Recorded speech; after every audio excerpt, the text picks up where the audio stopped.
November 18th, and I call this meeting to order. We'll start with the Pledge of Allegiance, a moment of silence. If you please stand with me.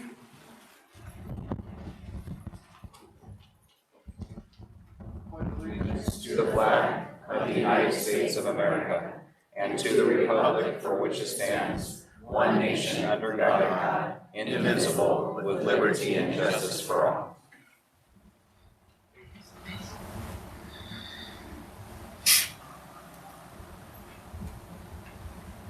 Thank you.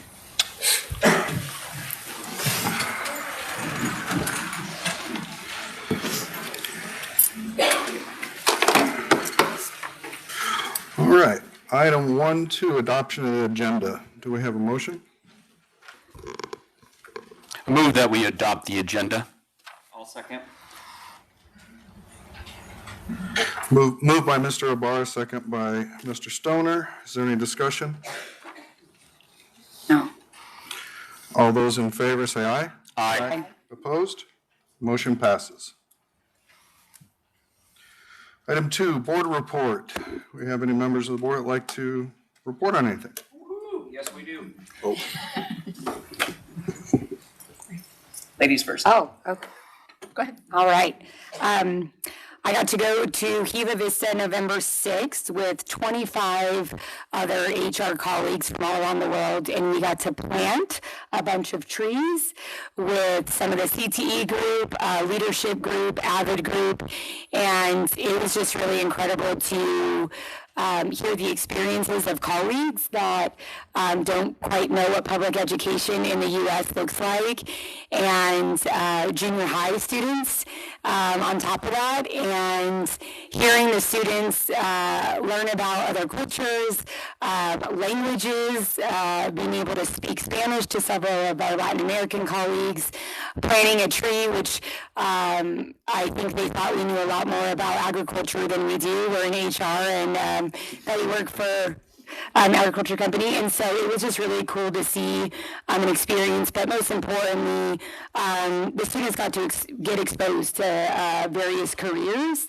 not just agriculture, but HR, finance, all of that good stuff. So that was wonderful. I also got to chaperone a Halloween dance, and so learned some new dance moves and sold 867, and if you don't know, 6-7 is really popular with the kids, and so made some good money for the PTO, and got to see a lot of kids have a wonderful time at the Halloween dance. So great experiences this past month. no? All right. October 22nd, we had a mandatory reporter verification meeting, so we all attended to that.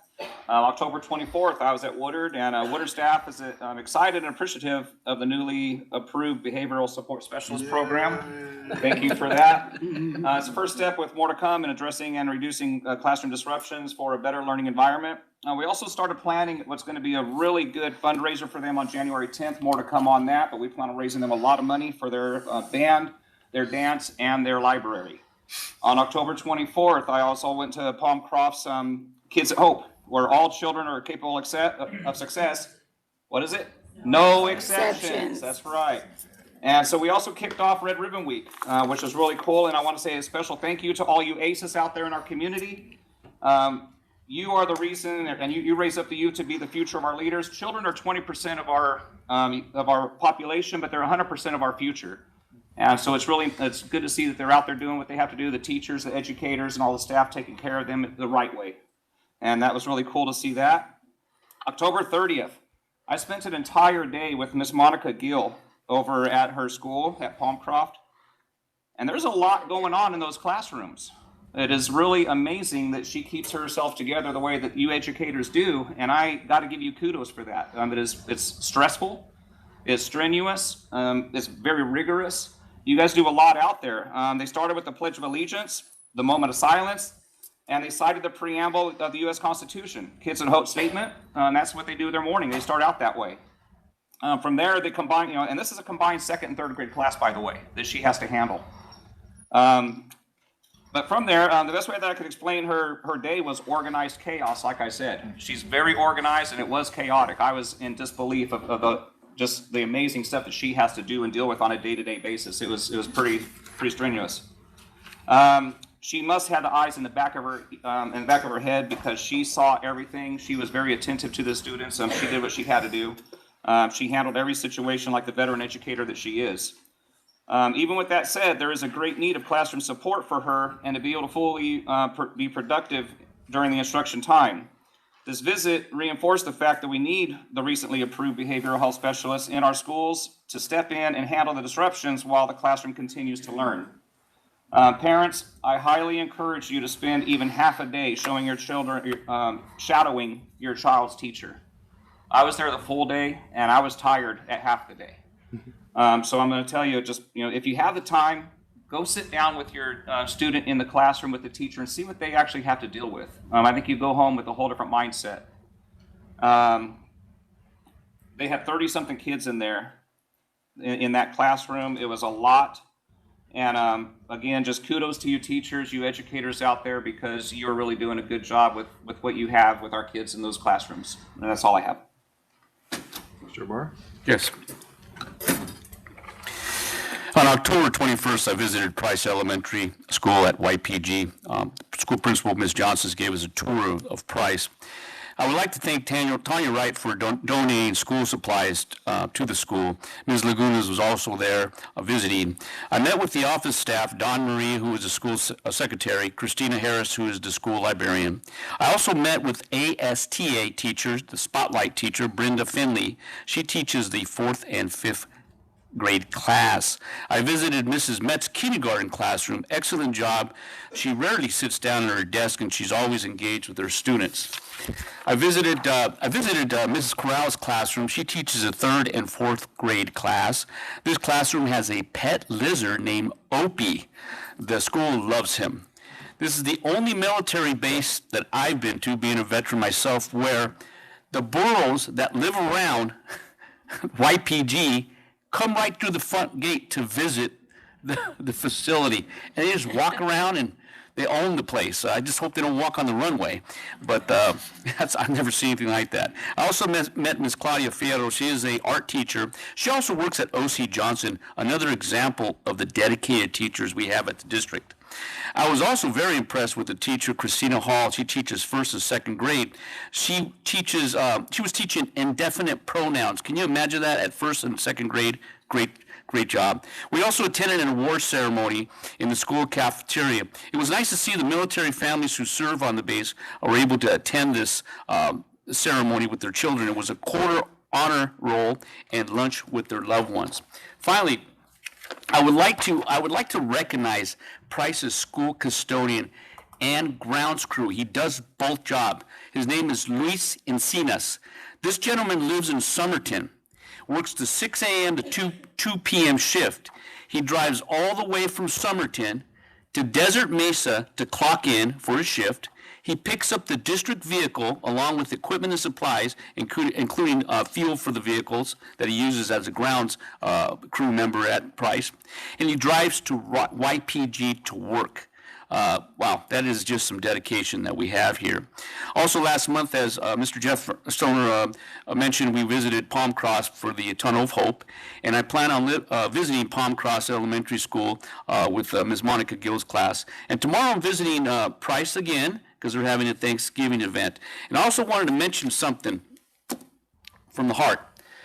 I witnessed two staff members that are affiliated with District 1 save a person's life. I was there. I was a combat medic, a nurse. I'm telling you, they saved this man's life, and they're going to be recognized tonight. Thank you very much. Thank you. So I attempted to attend a meeting the other night with Arizona School Board Association, but technical difficulties. I think everybody here is familiar with the APS rate increase proposal, 14%. So we can all see what that's going to do to our homes. You can imagine what it's going to do to our district with that rate increase. So ASBA is trying to get a group of folks together to see if they can't work something out with them. So I'm going to track this, and I'll bring back some more information. I'll probably meet with Mr. Ponder to see just what a 14% increase in electric for all of our school district or school sites would actually come out to. I imagine that's going to be a staggering number.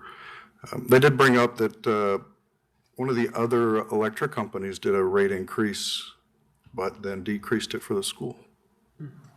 What an idea. So I will track that and I'll bring it back. I'll hopefully get some more information in the next meeting or two. I'll be able to report back and see where they're going to go with that. That is all I have. We will move on to item 2.2, Superintendent's Report, 2.21, High Five Recognition. Ms. McCoy? Yeah, she's tucked back there. There she is. There you go.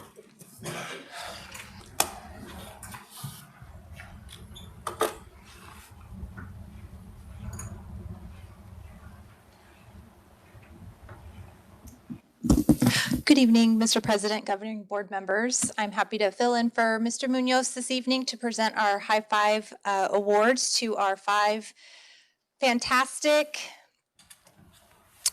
if I could remember, incredible, valuable employees.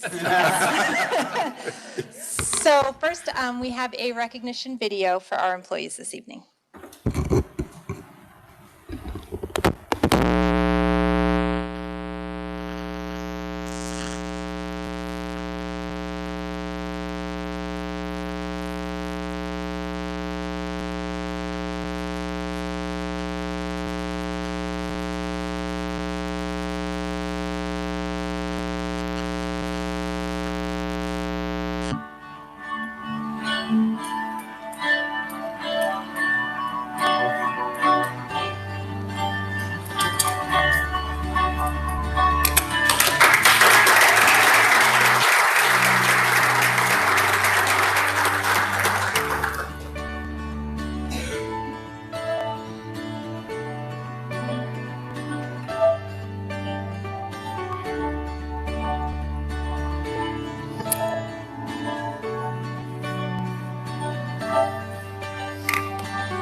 right, at this time, we'd like to call up our honored guests and present them with a high five t-shirt, a certificate, a thank you card from our governing board, and the coveted $25 gift card from Mr. G's.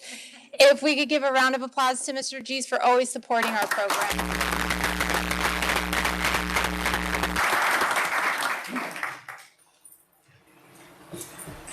From Alice Byrne, Catherine Abaton.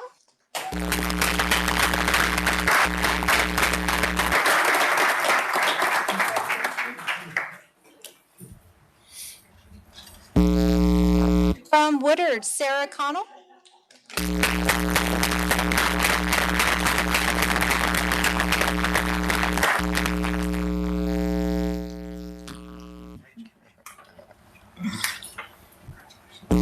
From Carver.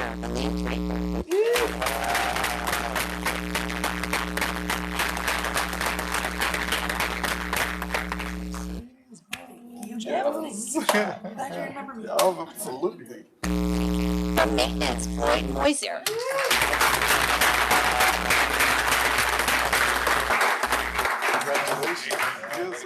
Good job.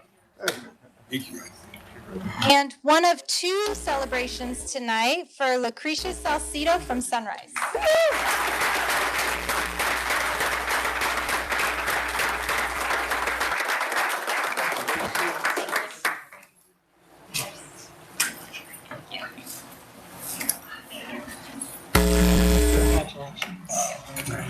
Thank you. Give one more round of applause for our high five.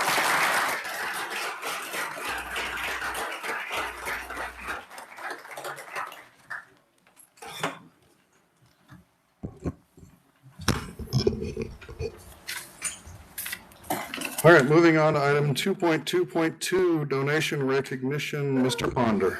Mr. President, members of the board, so we did have 19 donations for 8 different locations for this this month. So $624.09 at Alice Byrne, $575.96 for Carver, $70 for Dorothy Hall, $50 at Otondo, $1,011 at Palmcroft, $452.58 at Roosevelt, $1,150.23 at Sunrise, and then $1,450 at the district office, much of that being for wellness activities and wellness support. So again, total of 19 donations for 8 locations, so that's $5,383.86 for the month, with a year-to-date total of $51,418.81. Generous community.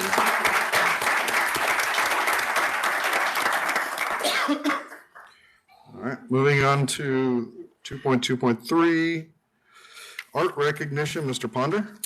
All right, so this month's display showcases artwork created by students at Palmcroft Elementary. Each month, students produce an art piece connected to the literature and their benchmark language arts curriculum. This takes place across all grade levels, kindergarten through 5th grade, and is an important part of teaching the whole child. Integrating art with classroom learning reinforces grade level standards throughout the day. Students retell the weekly story to the art teacher and then bring it to life through their artwork, helping solidify comprehension. It also provides an opportunity for students who may struggle with reading to shine and connect with the literature in a new, meaningful way. This month, the featured artwork and benchmark texts come from our 4th grade students. Unit 1 focused on government, so students drew flags that show the illusion of movement or include U.S. symbols. Unit 2 focused on fiction. After reading an excerpt from The Wizard of Oz, students illustrated the Emerald City and explored the concept of perspective.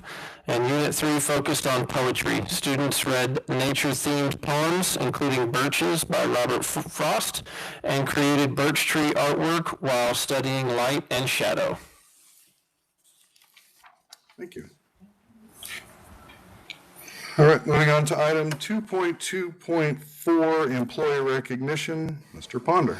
Yes, Mr. President, members of the board, Yuma School District 1 would like to recognize the heroic efforts of Ron Watson Middle School SRO Cassandra Reed and Sunrise Elementary Health Aide Lucretia Salcido for saving a man's life on October 9th, 2025. These ladies responded swiftly and performed CPR. Thanks to their quick thinking and decisive actions, Officer Reed and Mrs. Salcido prevented a potentially tragic situation. So.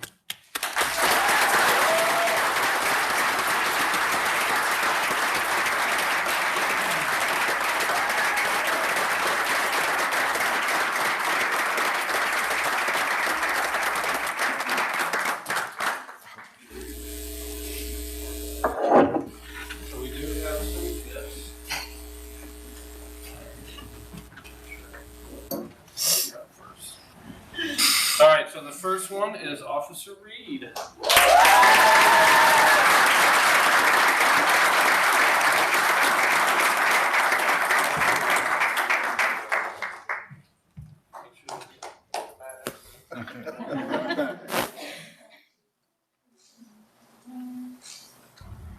Thank you.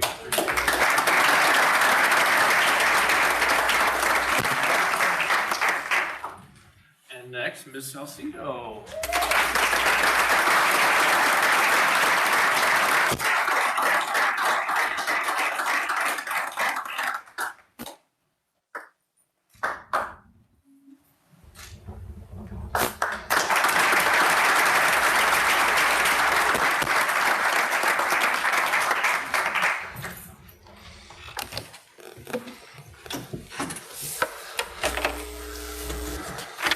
That is awesome. Thank you.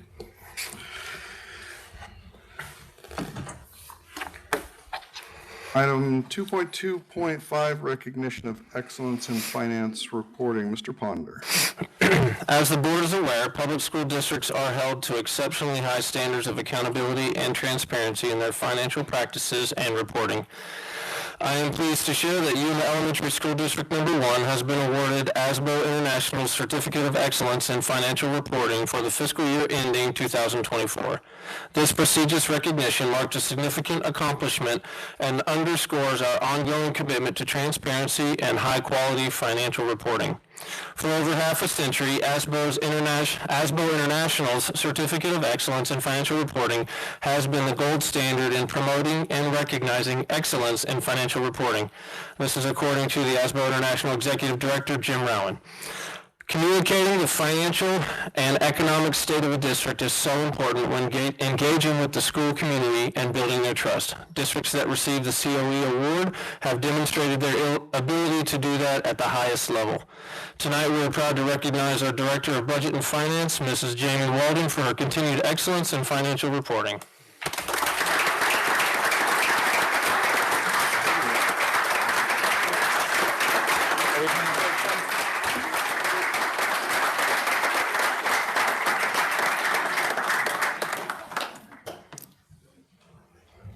Go, Jimmy, go.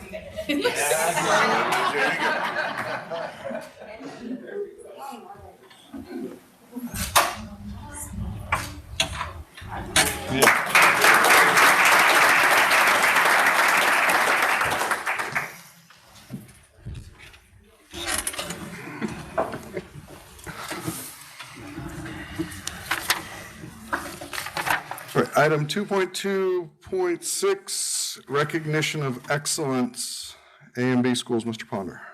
All right, let's keep it going. Yep. The Arizona State Board of Education released the 2024-25 A through F school letter grades for all public schools statewide.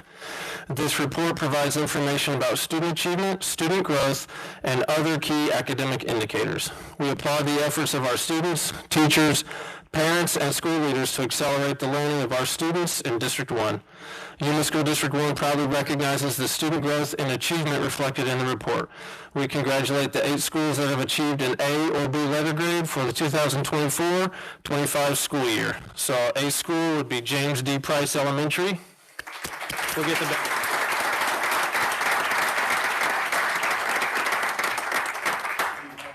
And then we do have For our B schools, I'll read those off through the microphone, and then we've got a banner for each school. So our B schools are C.W. McGraw Elementary School, Palmcroft Elementary School, Pecan Grove Elementary School, James B. Raleigh Elementary School, Dorothy Hall Elementary School, Desert Mesa Elementary School, and Woodard Junior High School.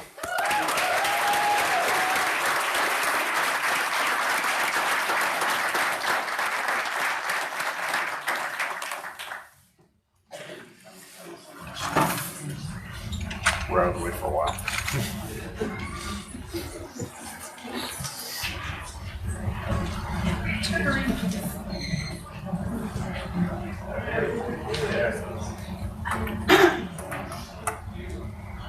All right, first up is James D. Price.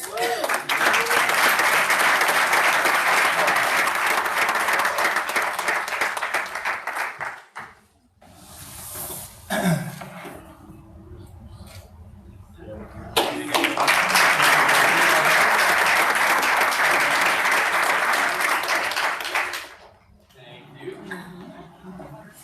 All right, next we have Dorothy Hall Elementary.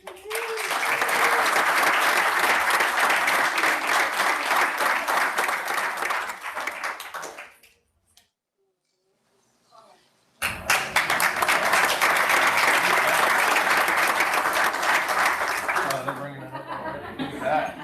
We're ready. We got a line for them. All right, C.W. McGraw.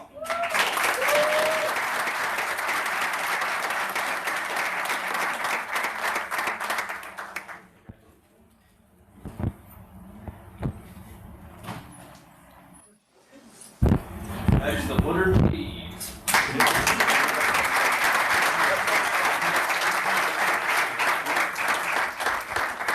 Come on, Jamie, come on.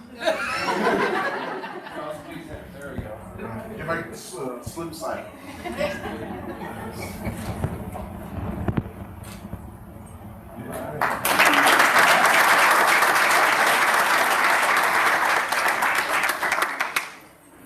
All right, and James B. Raleigh.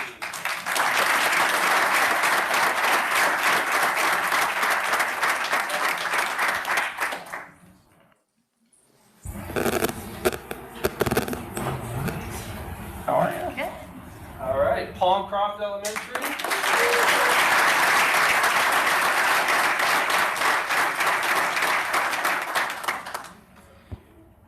We got room, let's go.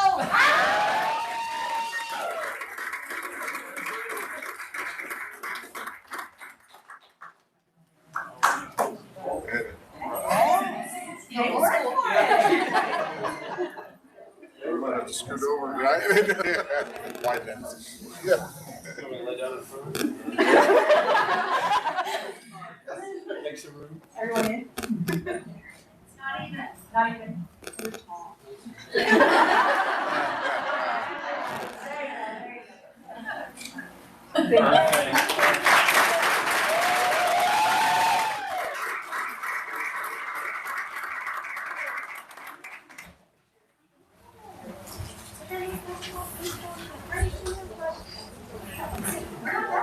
Pretend I'm rich. And Desert Mesa Elementary.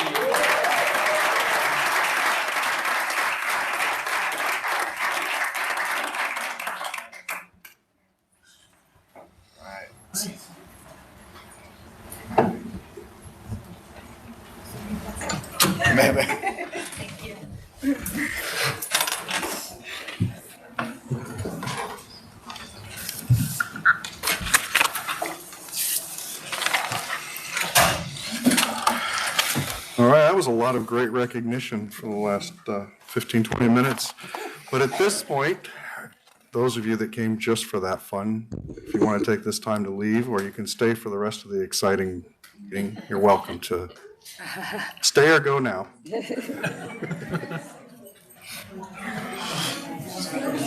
Thank you. Thank you. Awesome.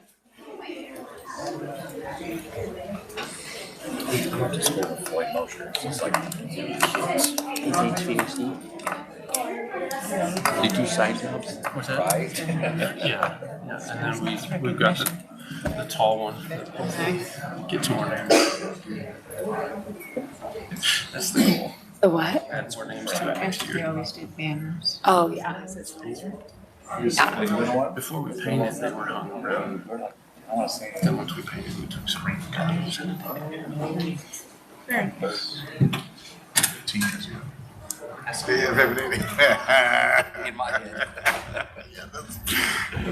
All right, moving on to item 3, information items, enrollment report. Ms. Walden.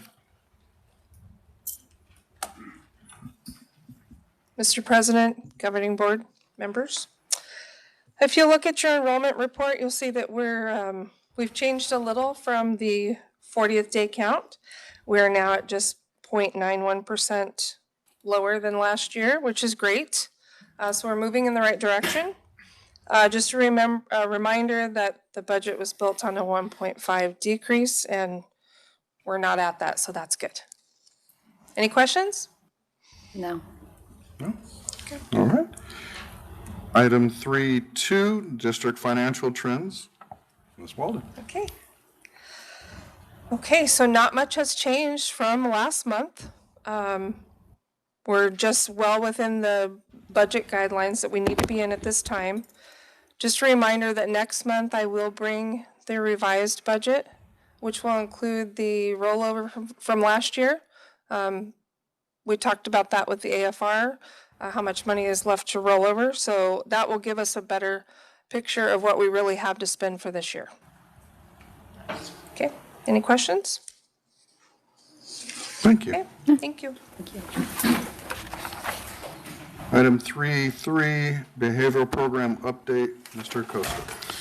Yes, sir, Mr. President, members of the board, I am happy to give you an update regarding our positions that were approved at our last school board meeting.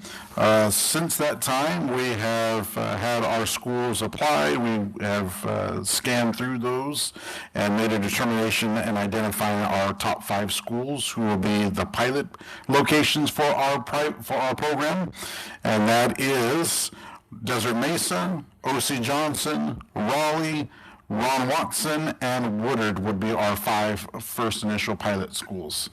So we looked at a criteria of 5 different points based upon application that were submitted from the schools, and those are our findings that we came up with based upon our executive administration reviewing all of those applications. So since then, our human resources has scanned all the applicants. We've had applicants that have backgrounds in mental health, they have bachelors of arts, they have coming from internal, externals, working with students with disabilities, working in day centers, those types of things. So a wide range of applicants came through.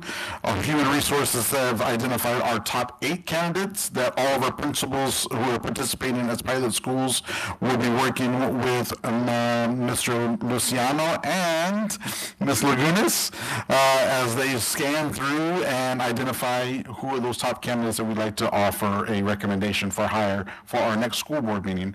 Our interview date is set for December 5th.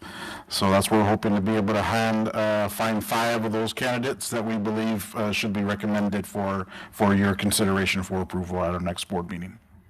I'm also sad, but also know that it's in good hands that Ms. Lagunas will be taking over the reins when it comes to our program, since she oversees the counseling department, she oversees student discipline, she oversees the supports when it comes to a lot of our student help. So she has gracefully accepted that responsibility and will do wonders with it and carrying it forward and working with our principals as our associate superintendent and in charge of this program. So we made a little switch off, which we'll probably cover that in a future meeting, but I'll now be overseeing our emergency response plans for our district, as it has a lot to do with operations. So yes, Leanne is very excited about that. That concludes my report. If there's any questions, I'd be happy to answer. So I guess we'll get updates as the program moves along from you. Awesome. Looking forward to that. Absolutely. All right, item 3.4, Human District 1 complaint forms overview. Mr. Ponder. Mr. President, members of the board, I'm going to connect to the board here real quick. I think.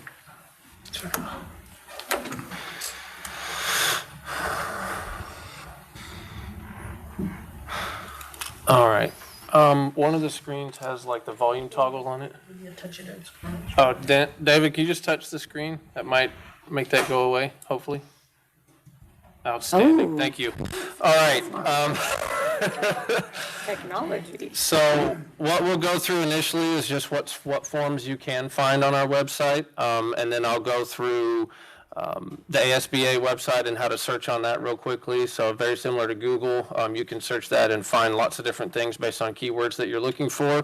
And then I would open it up to conversation for the board on what kind of thoughts or recommendations you have. Christine is evaluating a different platform for our website. So we're looking at one that's a little bit more dynamic. So as we move forward, we have a better opportunity to control that. Maybe not control the content, but how quickly it gets uploaded. So right now we have to send that content off to a third party, and it could be 2 days to a week for that to get uploaded. And so we're looking for a website that gives us a little bit more of ability to have a more instant upload of information as we want to share it. So first we'll start with Title IX. So if you go to our website and then under About Us, you can go to Our District. And then all the Title IX information is down here at the bottom. So if you have any Title IX issues, complaints, so those things, if you click on a link there, it'll show you the policy that's referenced. And then at the bottom, you can cross-reference lots of different policies that may be relevant here. So student discipline, student suspension, student concerns, complaints, grievances, sexual harassment, all those things are kind of outlined on that particular page, so that you can look deeper into those if you'd like to. We also have the actual sexual harassment one, the policy up here as well. And in a similar fashion, you can read through that. But then at the bottom, it has some of those other ones that are cross-referenced for things that may be relevant to the topic, or that may be linked in a way where you're like, okay, that's kind of what I wanted. Maybe looking at something a little bit different, it provides some of that opportunity there. And these other links are similar. This particular one is also a policy that just has some information about definitions, what it is, how to go through that. And then again, at the bottom, you can find some cross references for some other policies or some other forms that may be relevant there. So that is the information that we have on our website for Title IX. We also had, after the August board meeting, Leanne did send out the policy J2, which is student concerns, complaints, and grievances. So any student that feels like their constitutional rights have been violated, they can complete this form and fill it out. So that's available at every school. They were emailed, all the principals were emailed this particular form and the other things, so the regulation, the exhibit that go with it. So they would be able to print that out and provide that to any student that would want to fill out this particular form or have a grievance that they would like to file. They would be able to fill that out. Next, we do have on some of our school websites. So if you navigate to a school website, so under, I guess I could go back to our website. If you just go to Our Schools, all the schools are listed there. So I just have a few already quick link, but you can look here under Parents on the Woodard website. If you go down, you have the harassment bullying form that's linked directly on there. So parents can go out and fill that. I guess students could pull that up and look through that and fill that out as well. So in similar fashion, you can find that on Gila Vista's website. It's under, where did it go? Oh, I think it's in their handbook. So if you go through the handbook, then that particular form is embedded in the handbook as well. And then Castle Dome also has a link that just says bullying complaint form.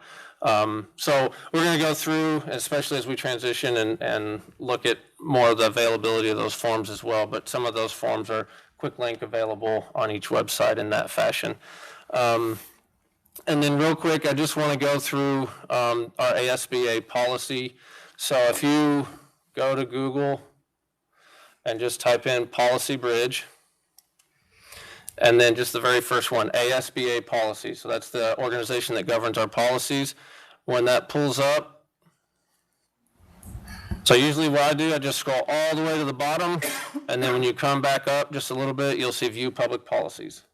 If you click on View Public Policies, it shows you all the schools that utilize ASBA for their policy services. You do not need a login. You don't need a username and password for public access.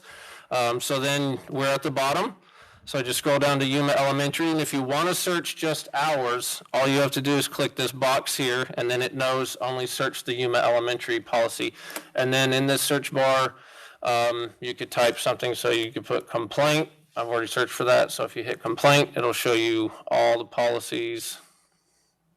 If it worked, there you go. So any policy that has the word complaint in it.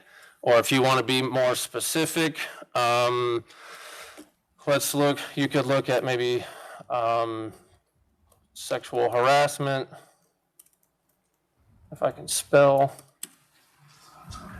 All right, and then the more specific you get, it'll be more specific in what it finds. You could look up forms. I don't think I typed in a real word there. Forms, and then you can find all the policies that have the word form in it. So you could be more, I want a complaint form, I want a grievance form. So as specific as you want to get, it'll look specifically for that term or those terms in order to find it. And just one thing when you're looking through the policies, so if we go back to just the policies, just kind of how to read them or what they are.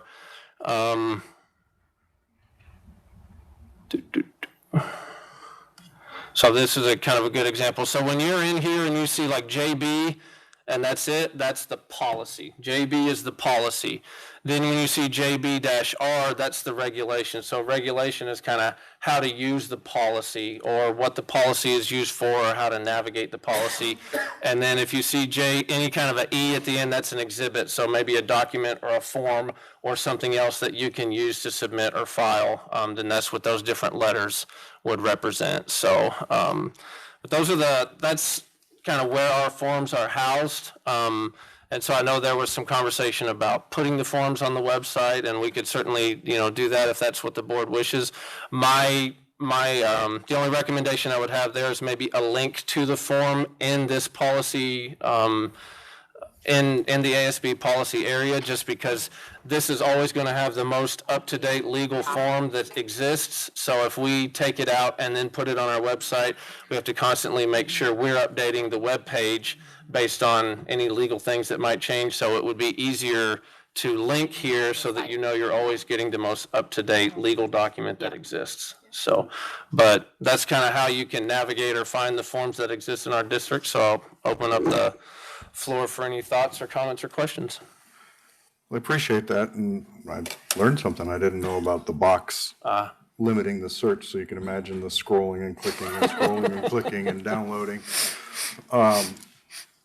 One of the things I think might help, because I've seen where you can take probably have to talk to ASBA, you can have a search box on the school webpage that links directly to ASBA with that box check, so that anything they type in that search would then produce on what looks like it's coming from our page, but it's actually pulling and using their search tool.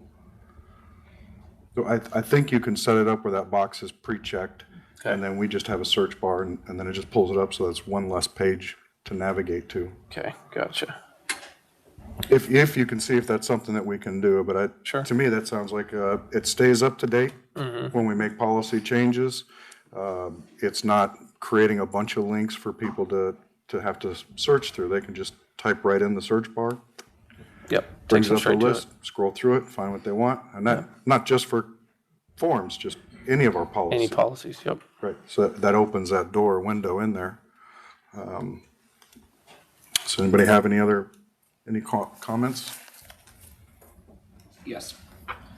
So, I guess I'm old school. I'm computer illiterate. I'm a computer idiot when it comes to this. So people like me, is there a way that we can have these forms readily available in paper format?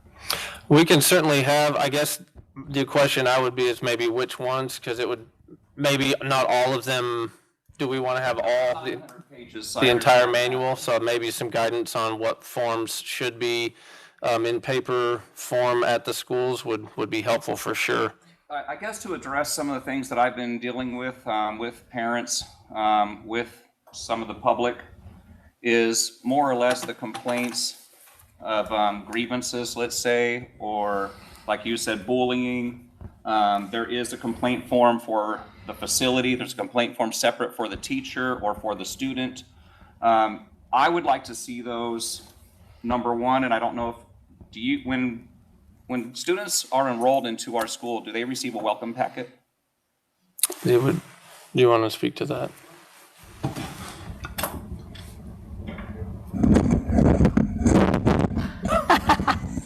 It's broke. Yeah, it's broken. I'm done talking. A welcome packet? Well, I mean, some of our students are 3 years old, so they range from 3 years old to maybe 14 years old. So it's probably more of a welcome packet for their parents. When the parents come in and ask to register a student, then we do hand them a registration packet that has a variety of forms. Some of them, they're forms that they get to keep for their reference. Some of them are the actual registration document that we need. They do sign the form for like the digital devices and the photography. Those are all combined into one form to try and limit how many forms our parents have to sign. So with students, mostly we go over those actual documents, like the discipline handbook, a student handbook, they're all available on their device. And since we're a one-to-one district, the teacher can pull up those actual documents and go over it with students on their devices. So like for a younger student, you're probably going to parcel that out, a few of those things as you're working on it, to go over like those expectations with them. So it would just depend on the grade level, how much detail that teacher is going to go into with everything that's in those documents, but they are readily available on their device. And if there's anything else that we wanted to push out as a document, if a school wants to have their dress code pushed out specifically, they can have that pushed out and available in the student self-service. So I guess I was addressing student as the entire family, because I know a 3-year-old's not going to write you a complaint form. yeah. So is the family receiving complaint forms in that welcome packet? No. I'd like to see that. Are the complaint forms at the principal's office for a parent to come in and say, I want to have a form, can I have it so I can fill it out and return it? Yes, like all of the principals have access to that form. It's been emailed to them. I asked them to print and have a few available in the office. So they're not printed in mass, but there should be a handful of them available that they could hand out. Those particular complaint forms are about specific types of complaints that involve violating their constitutional rights. So we wouldn't have them fill out a form like that if there was just an issue that was just school-based. So we wouldn't necessarily go straight to a complaint form. So if you come in and there's a concern about maybe communication with the teacher, well, then we're going to start with the teacher. We're going to look, are you using Parent Square? Are the parents getting the notification through Class Dojo if you're still using Dojo? So we always try and go to resolve that right away. That complaint form is for like very formal, specific types of complaints. So, I mean, we resolve issues all day long. I didn't know that, about bringing cupcakes for the birthday, or I didn't know that you were having the science fair this week. A lot of the things that we resolve are about communication, so we don't necessarily go straight to that. If we can solve it right there and then we're going to do that. But if it's something that involves a larger incident or something that needs to be documented in that fashion, then certainly the principals all have access to that form to provide it to the parents. Yes, the reason I ask that is because I have had parents ask me about that. They've had their complaints, and the first thing I tell them is you need to solve it with the school. Mm-hmm. Secondly, you need to solve it with the administration. Mm-hmm. Thirdly, you need to resolve that with us. Right. But there's a formal complaint form that needs to be filled out. And I've had some of the parents come back and tell me they've gone to these schools, and this is very recently, after our August 13th meeting where you said that they were at the schools, where they were in fact not at the schools. I've also been told that they were told, don't fill out the form, just email it to me. So I understand that an email is a good way of doing that, but is that the actual formal complaint form? And the answer to that is no. So again, I would like for the official form to be readily available for people like me that don't use the computer, that they can come back and get in a paper format once they've done through their proper channels of having mediation, having the meetings, and they feel like I'm not going anywhere, I need to file a complaint. They need to be able to have that right to have that paper in hand and ready to fill out the form and do what they need to do with that. Whether it's you, whether it's the principal, whatever they do, they need to have that. Now on the teacher side, do the teachers have those forms in their classrooms to be able to send that as a referral to the principal when they're referring the student for punishment? No. Or for... No, that, Are you talking about this specific form or a referral form? A referral form and a complaint form. I'm going on, I guess, full spectrum here while we're Gotcha. in that conversation. The complaint forms, no, the teachers typically don't have that. What they have is the referral form for the behavior or the incident that happened in the classroom. Then that would be, that would accompany the student to the office. If they wanted to file a complaint or move beyond that, then they certainly could. And the principals could access this. We can email this out to them again, that's no problem. But the teachers don't hand out the complaint forms with, whenever they do a discipline or whenever they do a referral, that those don't come together. Okay. And then, I guess lastly, are those complaint forms in paper format here at the admin office if they need them here? This one could be, yeah, I don't think every single form that we have is in paper form, but it can easily be accessed and printed for anyone that shows up and asks for one, absolutely. That would be my ask, is, because I am getting a lot of parents that I've been talking to, that are coming to me and saying that they have these issues. They've already tried to have that conversation with the teacher. They've escalated it to the principal. Nothing's happening. They're having phone calls, they're having in-person meetings, but none of that is being collected as data. None of it is being kept in a formal file. It's just a conversation until they actually make a formal complaint, and that formal complaint needs to have a piece of paper to go with it. So I would like to see that. I know that we have digital, but again, for people like me that don't use digital, Sure. I would like to see that in paper, and I'd like to see it at the principal's office. I'd like to see it in the welcome packet, or like you said, the enrollment packet. I would like to see it in the admin office, to where it's easily accessible. Because the problem that I'm finding is the people that I'm talking to, they're telling me that they can't find it. And that they're being told, well, go to this website, and it's not on our district website. Oh, it's on the ASBA website. And you just saw you had to go through 5 different channels to find it. There's a lot of problems where if you just handed them a piece of paper when they asked for it, that would solve that problem. So that would be my ask, is that we have those papers readily available when that time is needed, that they have to use that form. Obviously, we want to answer the problem and get it solved before we get there. But in the event that we have to get there, I want to see that form be used the right way. When you say that form, are you referring specifically to J2, or are there other things that you have in mind that you would like to be readily available?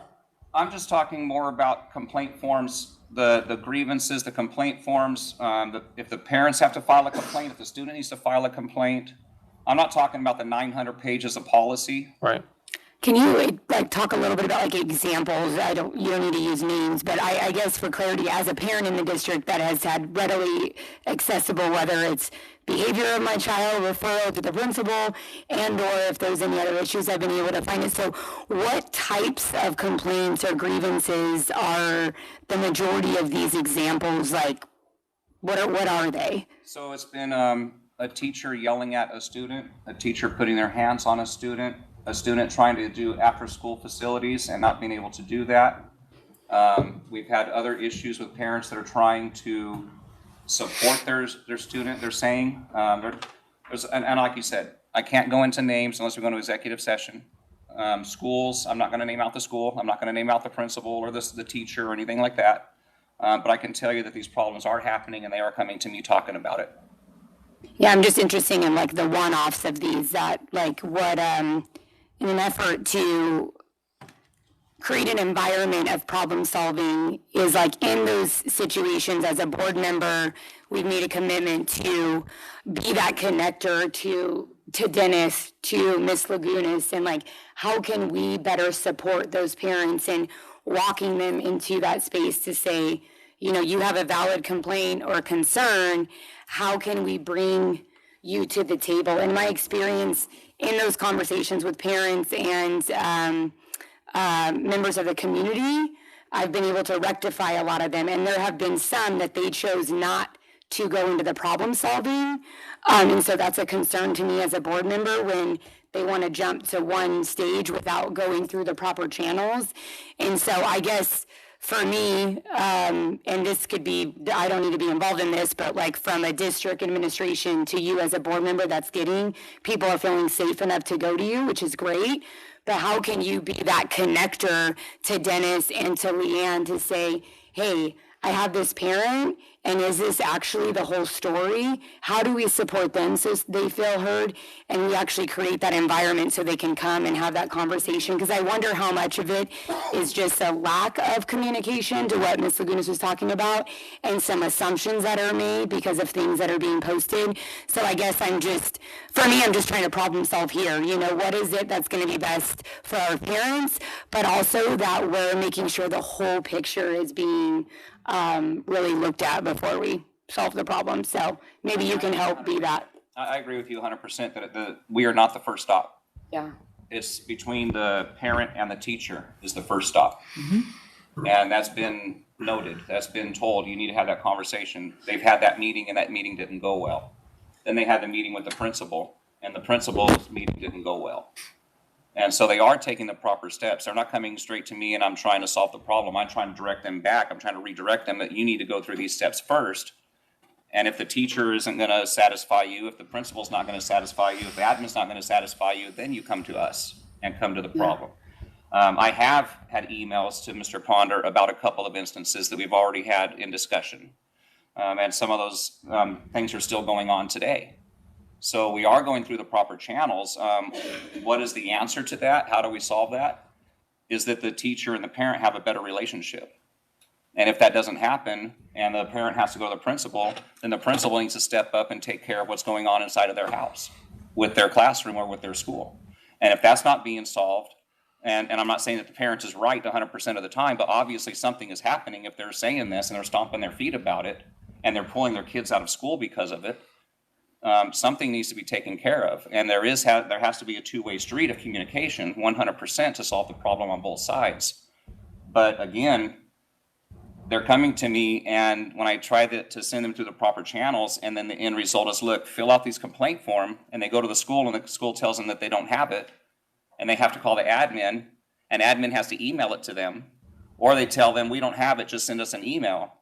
That's not solving the problem that I'm looking for here. That's not giving the forms to them to let them do what they need to do as parents. Yeah, I just think there's another layer of, as board members, like in my experience, and that might not be yours, is like being able to be that connector when those layers didn't work of problem solving. And sometimes it's a matter of not just emailing Mr. Ponder or Ms. Lagunas, it's a matter of like, hey, can I support you and go to the district with you as a board member? Can I make that phone call? Can I email them, where I've emailed the parent and I've had Dennis and Leanne and Mr. Shepherd on that same email, and that seems to, at least in the situations I've been a part of, it's solving the problem when the first couple didn't happen. And so I'm just wondering, as board members, there might be even an additional layer that we can do when it gets to that point, because we want to make sure our parents are heard. We want to make sure that communication is strong, but we all also want to make sure that that all parties are heard, and that the whole story is really talked about. You know, are they a parent? Are they a relative? What's going on? Do they have guardianship of the child? Do they not? Like, there's a lot of things at play, and there's a lot of feelings that come into our children's education. Absolutely. But I think there might be a little bit more from board members that we can, because we're not in the thick of it every day. So that's my 2 cents. One of the things that I can say in answer to what you're saying here is, we as board members only report to the superintendent. We are not allowed to go around the superintendent, to the principals, to the teachers. We're not allowed to do that. So if you want to have that conversation, I need to go to Mr. Ponder, because it's the board that is responsible for Mr. Ponder. We are not allowed to go around Mr. Ponder and talk to a principal, or go around Mr. Ponder and talk to a teacher. That's not something that we can do. So I direct. Yeah, that's what I'm saying, is actually to take another, I mean, and this is the time to speak about it. If Mr. Ponder is not responding to that additional layers, then that's a different conversation. But in my experience, Ms. Lagunas, Mr. Shepherd, Mr. Ponder, Rika, whoever it may be, Rindy, whoever the concern party that has been included on the emails, they've been responsive. And so absolutely, our job is to connect with them as administration. And if they're not responding to board members, then that's a different conversation. I don't think that's what's happening. That's not exactly. No. So Mr. that Ponder has been very exactly good in answering everything. So that's where I'm just encouraging. I'm very proud of what Mr. Ponder has done so Awesome. far. We have had a change of administration. We are going in the right direction.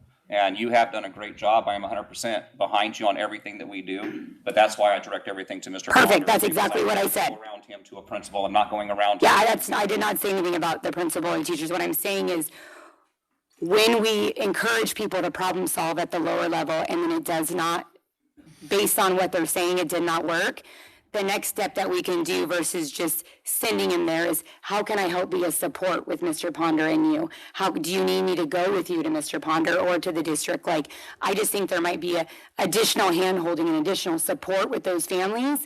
In a couple of the experiences, not all of them with me, when that was offered, the family chose not to engage. And to me, I don't know why that was, but I knew that I did all the steps necessary to actually get their problem solved. And if they decided not to solve their problem, that's on them.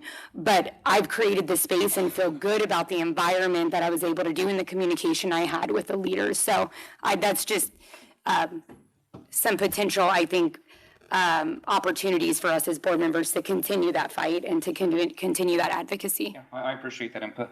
So I've got a curiosity question. Mr. Ponder, are all the forms available in paper form if a parent comes into a school site and asks for a paper form? Do you support administration providing that form? Yeah, if a parent wants to walk into the school and ask for a complaint form for a specific thing, then I don't have any issue with them being printed out. They're not all currently available in paper form because It's this might big, be- I saw in your office. Yeah, well, it might be a waste of paper to print however many, but they could certainly go in and search for the form and pull it up and print it out for sure. But Today's digital world, I don't think anybody keeps a Right. stockpile, but it should be a Printable. matter of walking in the door, Mm-hmm. asking for a form and being guided to the proper form, because I don't even think if we listed all the forms, I've seen them, Mm-hmm. right? And you can, I think this is the right one. right. So I think that our staff needs to be, understand which forms for the type of complaint. So you gather information from the parent saying, okay, well, you're asking for this complaint, but this is the form that you're gonna need based on their information. So they're available, any parent walks into a district office or a principal, or I can't even talk tonight, into a school and asks at the front desk, hey, I need to get a complaint form, it should be printed out and handed to them. If they don't want the email, it will be printed and handed to them? I would say in theory, the only challenge or the only thing I would say to that is not every principal has had every experience with what form goes with what situation. So there may be an element of time necessary to find the right form to go with it.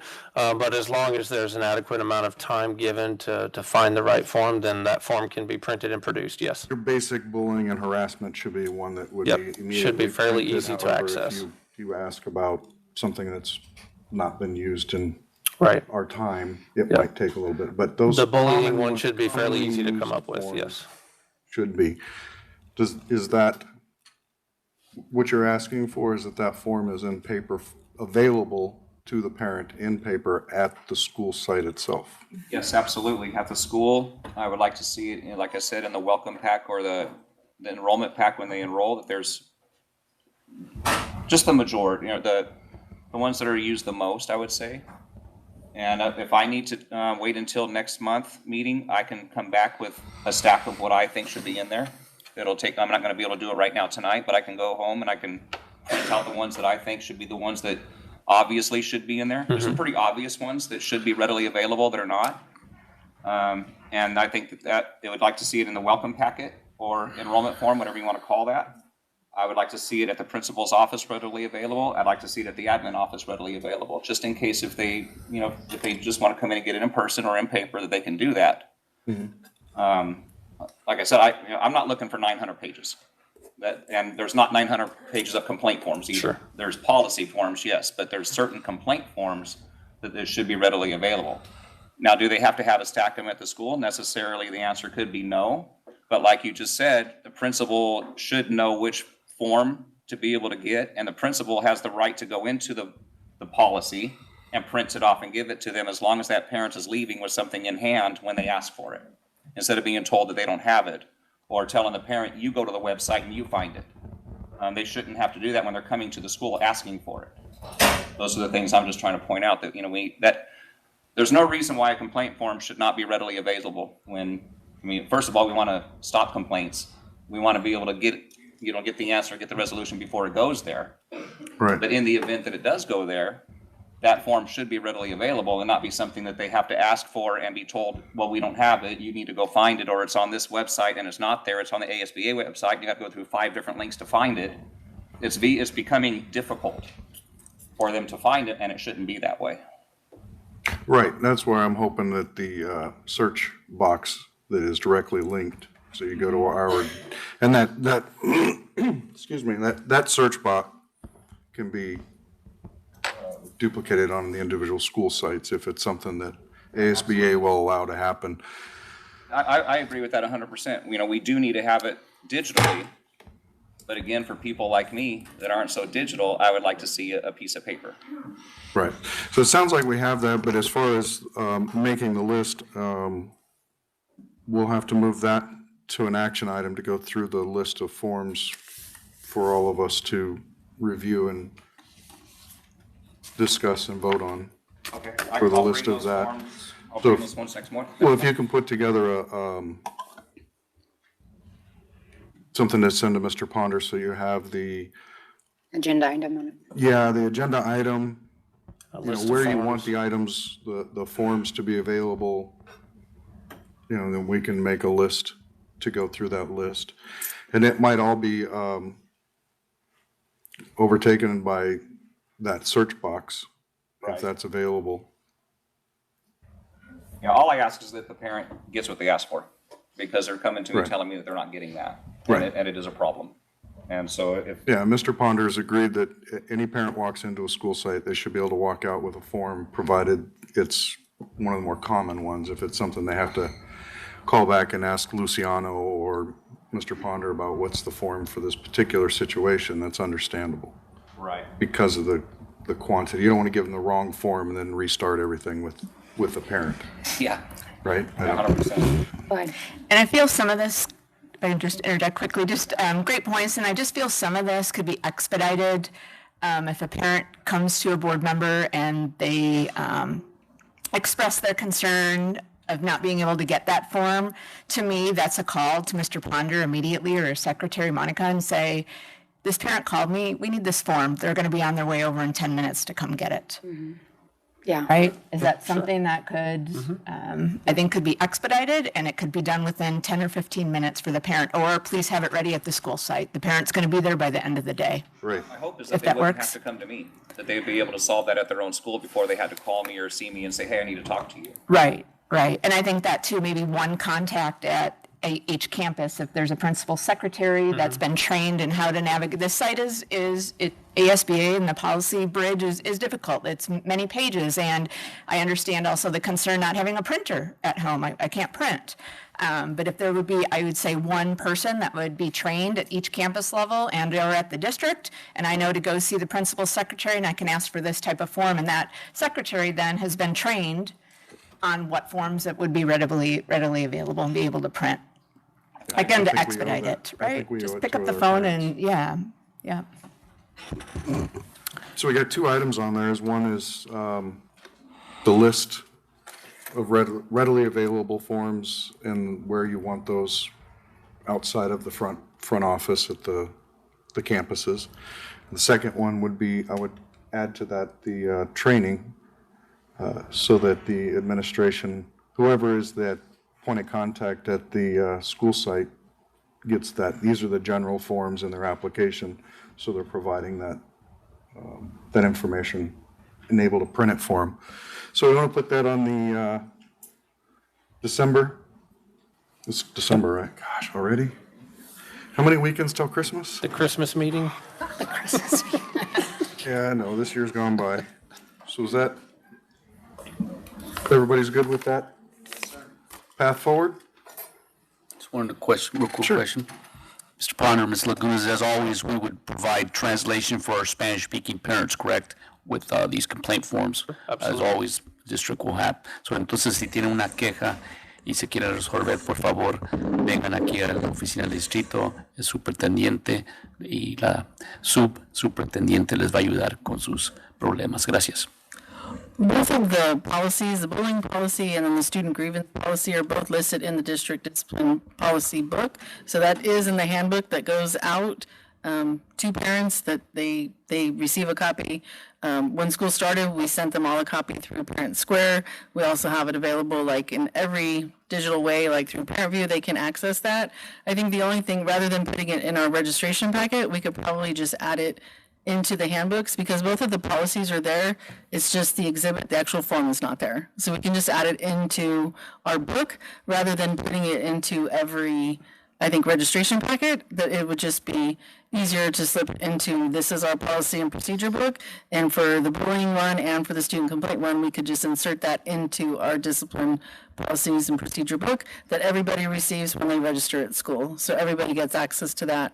And then if need be, if anybody ever needed a paper copy, that we could also provide that. But I think the quickest way to get it to everybody is just like when we added the student safety policy, I just added it to the book, then we send out new links and then we can update it. So we can Which are update very that. easy on the phone to even Yes. just access. So even via any parent has Parent Square or Cross Dojo, it's like a link that you can see from any like smartphone device that's very easily able to read, to be able to share with your child, a reminder of what those policies and behavior expectations are. And so it's been very easy for me to even just see from my phone. Yeah, so those are the two. Bullying is already in the handbook. The whole policy is there. And then the student complaint procedure is also already there. It's just a matter of neither one of the forms are already in the book. So it's an easy fix. Easy fix. And then just, Exactly what I'm talking about is the exhibit, the complaint form itself. yeah, so we can incorporate that into the book and then that would be done. And then anybody who just needed a paper copy, then we can make sure that if they ask for it, that the secretary knows how to print it for them. But I mean, I can update the book and send out a new link and it could be fixed on our website, well, as fast as the website company does it. A third party administrator, yes. 2 to 4 business days. So. Thank you. That kind of skips needing to talk about a pile of forms, like. Yeah. Yeah, we can just put them in there. All right, I think we got that one behind us. Moving on to item 4, call to the public. The governing board welcomes statements from residents and appreciates constructive suggestions and comments that help meet the education needs of the district. The completed form is in the, as you come in over here. So tonight we have 2 of them. We will start with Daryl Corona Zapita.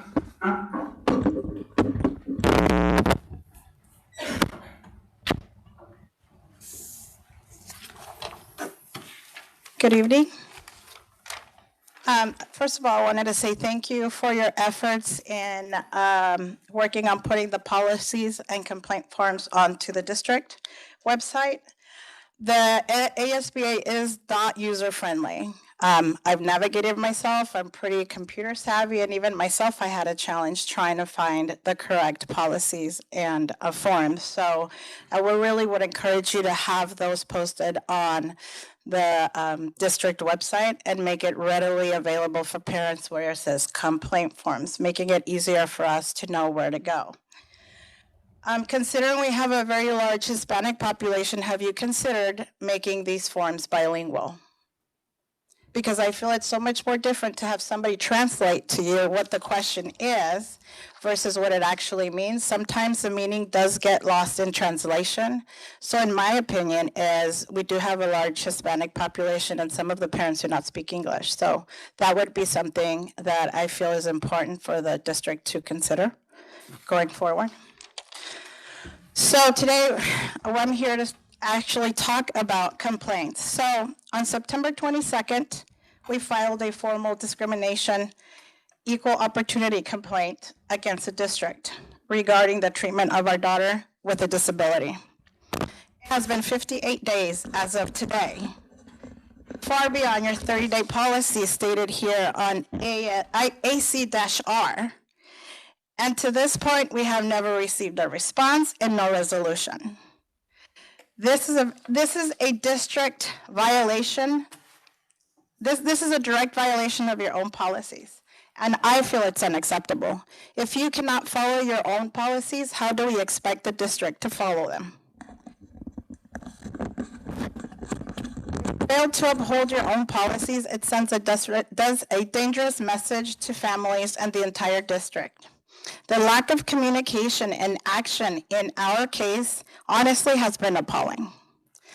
There has been no acknowledgement of the issue in a meaningful way, no clear or actionable plan to resolve a complaint, no follow-up or verification process to ensure that the corrective action has taken, and no timeline or accountability. All the emails I have sent you guys is just, we'll get back to you. But you never have told me, and this has started even from the school level. So you need to be able to give parents a timeline by when we should be hearing back from you and not wait 58 days and then we still have not heard back an official email or a response to our complaint. I have 25 years of experience as a food safety director, where failure to respond to complaints and address them with urgency is simply not acceptable.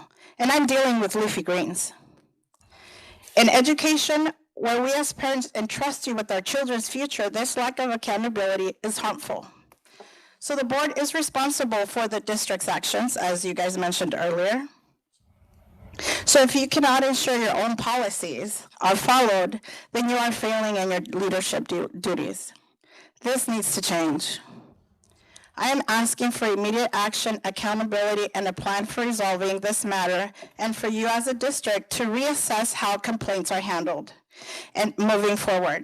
You owe this to the students and the families who trust this district to protect their rights. So we can't just wait until you guys are ready to respond to us. I think that we deserve that as parents. So in my opinion, when I've dealt with customer complaints, when I get back, I give them a timeline, our action plan, what our corrective action plan, and how we're gonna verify that things are being handled. So in my opinion, when I submitted that complaint to the board, you guys should have told me how my complaint was gonna be handled and by when we should have an answer. This whole thing that I will get back to you is not right. And you can't have parents just waiting. And it's not only our daughter, it's other students that this issue is affecting. So please treat it as if this was your child, and if you would like to be strung along and not given any dates of when your problems are gonna be resolved. I don't think any of you would like that if you were in our position. So remember to please always have our children's best interest in place and do what's right. Thank you. Thank you.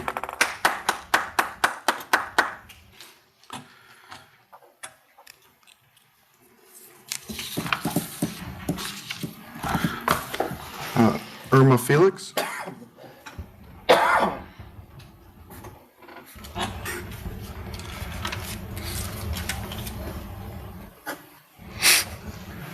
Good evening. So, as you all know, my problems are the same. I have documented paperwork and email where I have emailed you on September 24th, September 30th, October 2nd, October 22nd, and there has been zero response to any of those.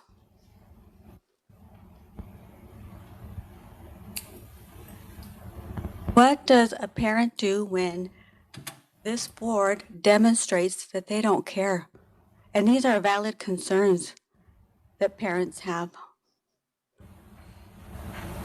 Now, what's more important about this is that there were certain requests that we made continually every single one of those times.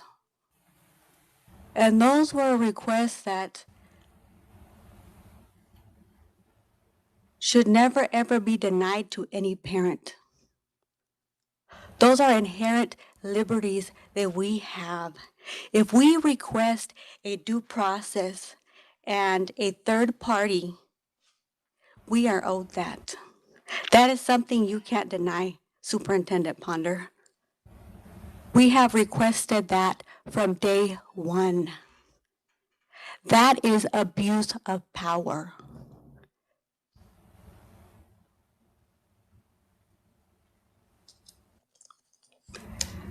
You have to be able to provide a third-party investigator if we request that.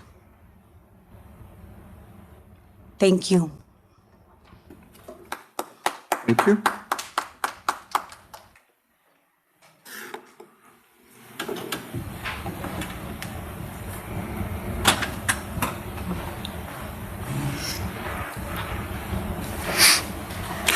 Mr. Ponder, if you can put together all the responses and two separate, line those out Sure. so that we can reach out and see if there's a way to move forward with this.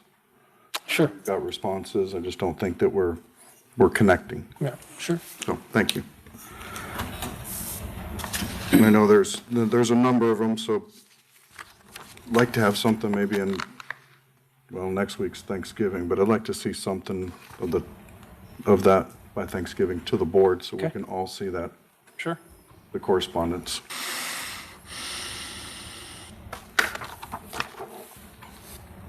Can I ask?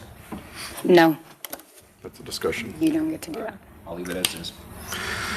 Item 5, consent agenda. Approval of these items are of a routine nature and those normally do not require deliberation on part of the governing board. A board member may pull items which may be discussed and voted on separately. Do we have any items to be pulled?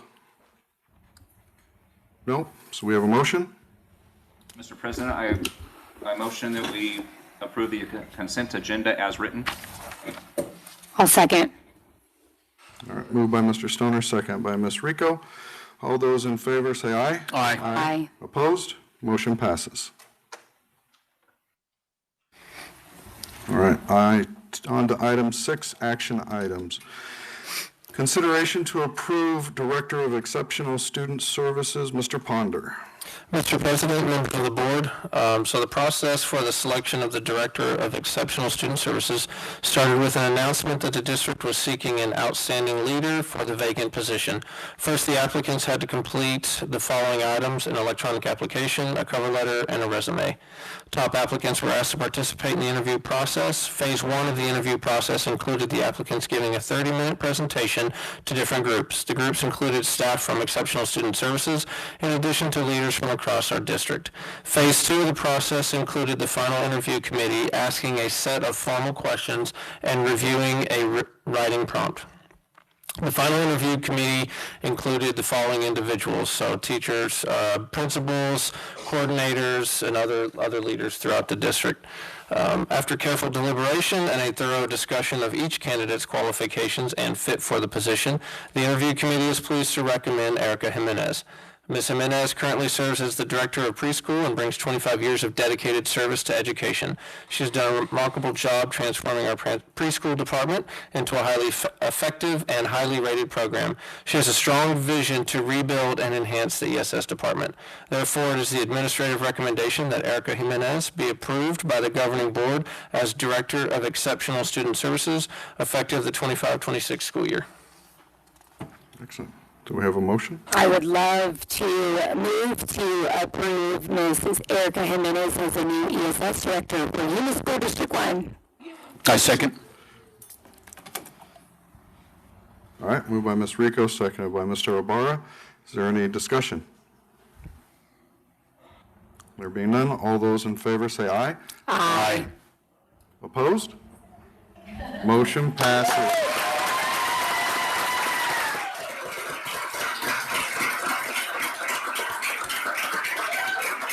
This gets harder and harder.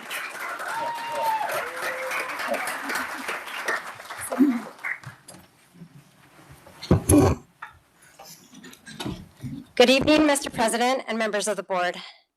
Thank you so much for this opportunity. It has been such an honor serving as a preschool director, and I am truly proud of the amazing work our team has done. We know that it takes a village, and part of that village is here today supporting me tonight through this transition. So thank you.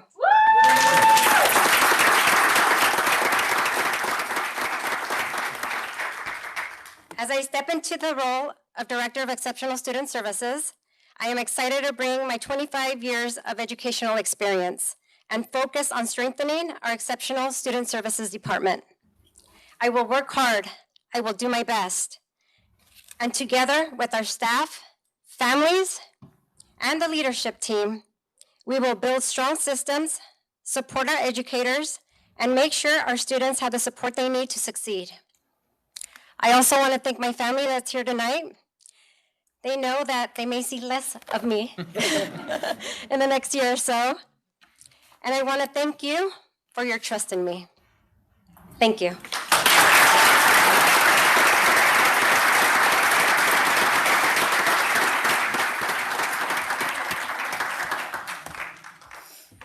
All right, item 6.2, discussion of possible action for school council and school-based management. Mr. Ponder.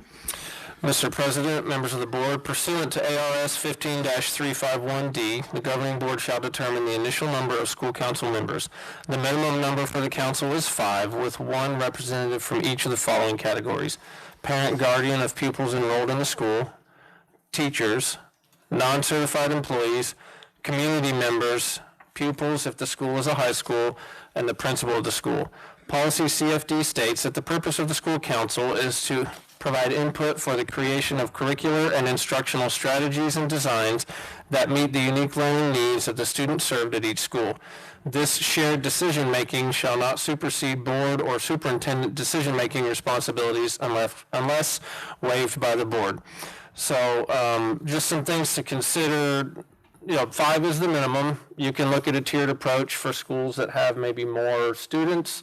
The only thing I would caution there is if you implement a higher threshold and it isn't met, then that school can't proceed with a school council. So just something to kind of think about as you establish a number there. So, but again, 5 is the minimum so that you have at least 1 person from each of those categories. And then whatever you do, there has to be the same number of teachers as there are parents or guardians on the committee. So that has to be an equal number as well. Okay.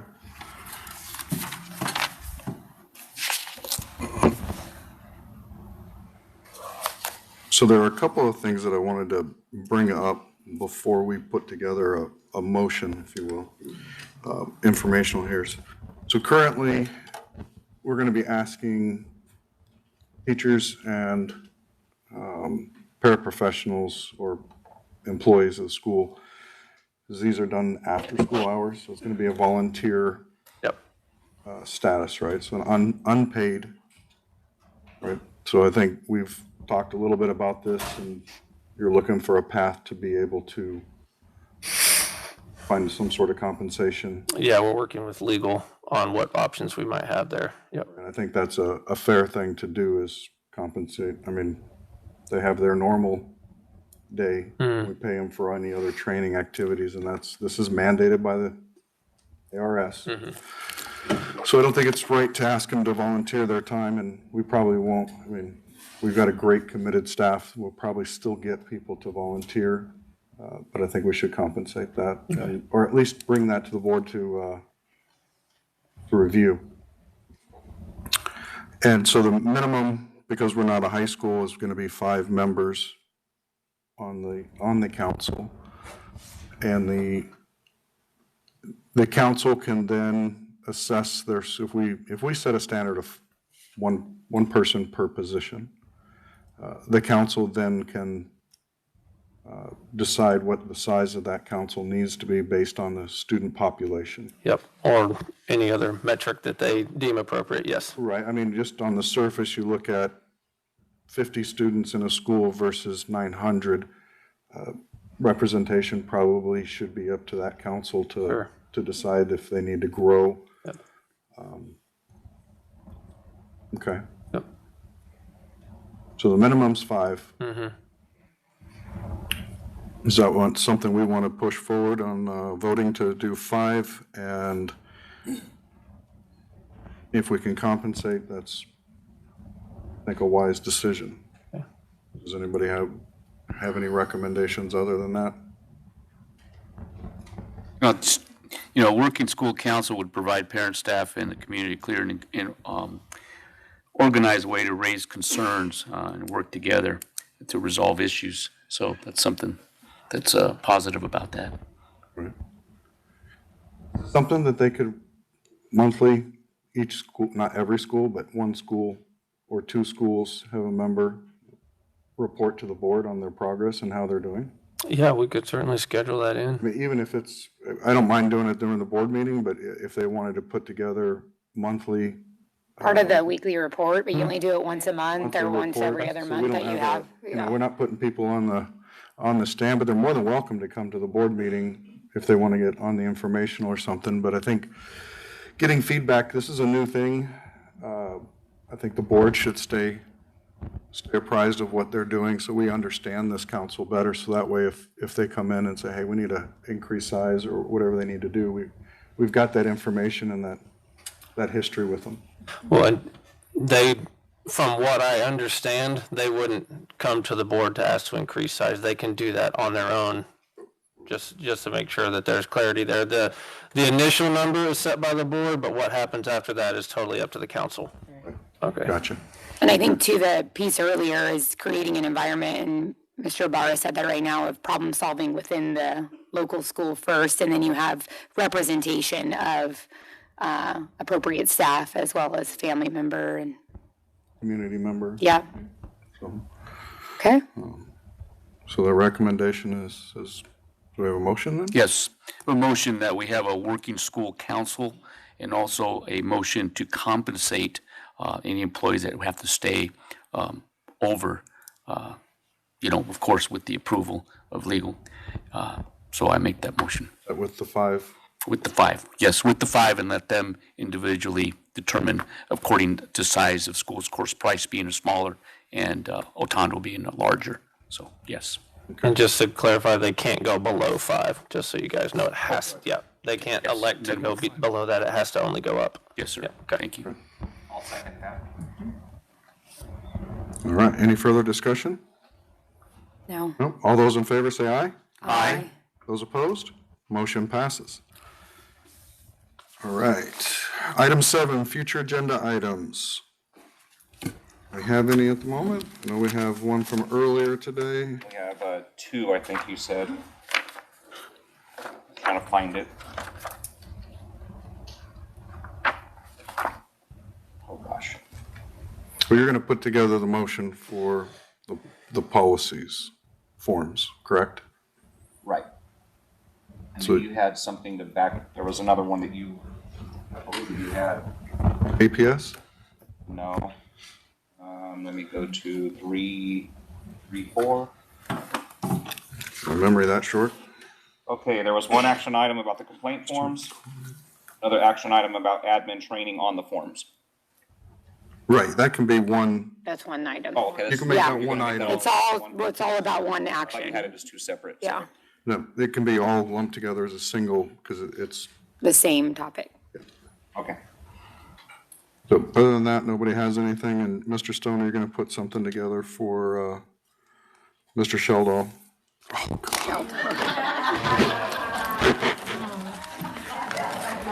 I'm sorry, Mr. Ponder. It's fine. We're good. Fired right now. We're good. Gosh, that was a faux. I'm sorry, I know what you meant. sir. My apologies. All right, fine. So you'll get that over to Mr. Ponder. Yes, sir. And with that, I am going to